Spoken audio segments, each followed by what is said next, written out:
السلام علیکم پیارے دوستو، آج ہم آپ کو حضرت سلیمان علیہ السلام اور ملکہ سبا کے واقعے کے بارے میں بتائیں گے۔ یہ واقعہ قرآن مجید سورہ نمل آیت نمبر 20 تا 44 میں کچھ یوں بیان کیا گیا ہے۔ اور جب انہوں نے پرندوں کا جائزہ لیا تو کہنے لگے، کیا سبب ہے؟ مجھے ہدہد نظر نہیں آتا، کیا کہیں غائب ہو گیا ہے؟ میں اسے سخت سزا دوں گا یا ذبح کر ڈالوں گا، یا میرے سامنے اپنی بے قصوری کی واضح دلیل پیش کرے۔ ابھی تھوڑی ہی دیر ہوئی تھی کہ ہدہد موجود ہوا اور کہنے لگا کہ مجھے ایک ایسی چیز معلوم ہوئی ہے جس کی آپ کو خبر نہیں، اور میں آپ کے پاس ملک سبا سے ایک یقینی خبر لے کر آیا ہوں۔ میں نے ایک عورت دیکھی ہے کہ ان لوگوں پر حکومت کرتی ہے اور ہر چیز اسے میسر ہے، اور اس کا ایک شاندار تخت ہے۔ میں نے دیکھا کہ وہ اور اس کی قوم اللہ کو چھوڑ کر آفتاب کو سجدہ کرتے ہیں، اور شیطان نے ان کے اعمال انہیں آراستہ کر دکھائے ہیں اور ان کو رستے سے روک رکھا ہے، پس وہ رستے پر نہیں آتے اور نہیں سمجھتے ہیں کہ اللہ کو جو آسمانوں اور زمین میں چھپی چیزوں کو ظاہر کر دیتا اور تمہارے پوشیدہ اور ظاہر اعمال کو جانتا ہے، کیوں سجدہ نہ کریں۔ اللہ کے سوا کوئی عبادت کے لائق نہیں، وہی عرش عظیم کا مالک ہے۔ سلیمان نے کہا، اچھا، ہم دیکھیں گے تو نے سچ کہا یا تو جھوٹا ہے۔ یہ میرا خط لے جا اور اسے ان کی طرف ڈال دے، پھر ان کے پاس سے ہٹ جانا اور دیکھنا کہ وہ کیا جواب دیتے ہیں۔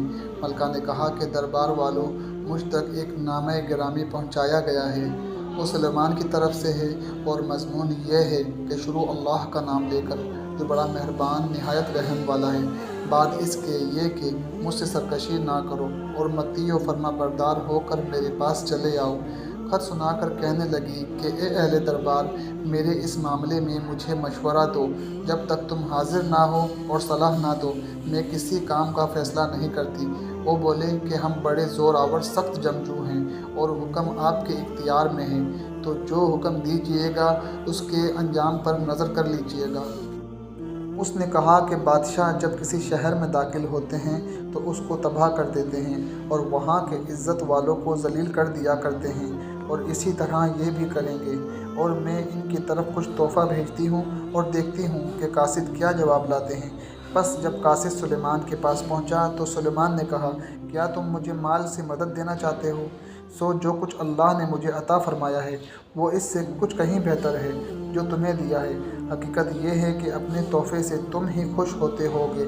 ان کے پاس واپس جاؤ، اب ہم ان پر ایسے لشکر لے کر حملہ کریں گے جن کے مقابلے کی ان میں طاقت نہ ہوگی، اور ان کو وہاں سے بے عزت کر کے نکال دیں گے اور وہ ذلیل ہوں گے۔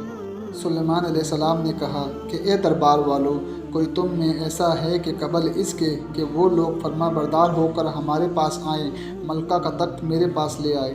جنات میں سے ایک قوی ہیکل جن نے کہا کہ قبل اس کے کہ آپ اپنی جگہ سے اٹھیں، میں اس کو آپ کے پاس لا حاضر کرتا ہوں، اور مجھے اس پر قدرت بھی حاصل ہے اور امانت دار بھی ہوں۔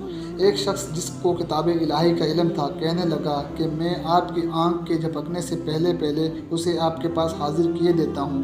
جب سلیمان نے تخت کو اپنے پاس رکھا ہوا دیکھا تو کہا کہ یہ میرے پروردگار کا فضل ہے، تاکہ مجھے آزمائے کہ میں شکر کرتا ہوں یا کفران نعمت کرتا ہوں، اور جو شکر کرتا ہے تو اپنے ہی فائدے کے لیے شکر کرتا ہے، اور جو ناشکری کرتا ہے تو میرا پروردگار بے نیاز ہے، کرم کرنے والا ہے۔ سلیمان نے کہا کہ ملکہ کے امتحان عقل کے لیے اس کے تخت کی صورت بدل دو، دیکھیں کہ وہ سوج رکھتی ہے یا ان لوگوں میں سے ہے جو سوج نہیں رکھتے۔ پھر جب وہ آ پہنچی تو پوچھا گیا کہ کیا آپ کا تخت بھی اسی طرح کا ہے؟ اس نے کہا، یہ تو گویا ہو بہو وہی ہے، اور ہم کو اس سے پہلے ہی سلیمان کی عظمت و شان کا علم ہو گیا تھا، اور ہم فرما بردار ہیں۔ اور وہ جو اللہ کے سوا دوسروں کی پرستش کرتی تھی، سلیمان نے اس کو اس سے منع کیا کہ وہ کافروں میں سے تھی۔ اس کے بعد اس سے کہا گیا کہ محل میں چلیے۔ جب اس نے اس کے فرش کو دیکھا تو اس نے پانی کا حوض سمجھا اور کپڑا اٹھا کر اپنی پنڈلیاں کھول دیں۔ سلیمان نے کہا، یہ ایسا محل ہے جس کے نیچے بھی شیشے جڑے ہوئے ہیں۔ وہ بول اٹھی کہ پروردگار، میں اپنے آپ پر ظلم کرتی رہی تھی، اور اب میں سلیمان کے ساتھ اللہ رب العالمین پر ایمان لاتی ہوں۔